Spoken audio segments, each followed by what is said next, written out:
পৃথিবীতে এরকম মানুষের সংখ্যা মোটেও কম না, যারা বদলানোর কথা বলে, বদলানোর জন্য বড় বড় পরিকল্পনা প্রণয়ন করে, কিন্তু বাস্তবায়নের বেলায় তার ধারের কাছেও যায় না।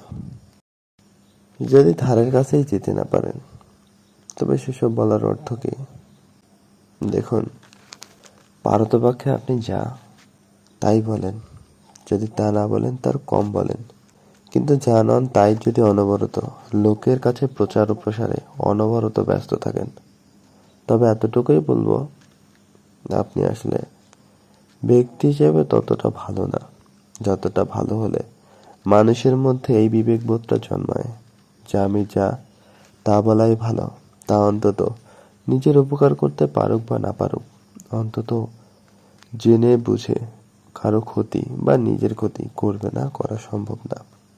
সেই জন্যই বলছি, যদি সম্ভব হয় অনবরত আপনি যা তাই বলেন, যদি তা না বলেন পারতপক্ষে তার থেকে কম বলেন, কিন্তু যা নন তা বলা থেকে অনবরত বিরত থাকেন, কারণ তাতে নিজেকে নিয়ে অপরের মাঝে বিভ্রান্তি ছড়ায়।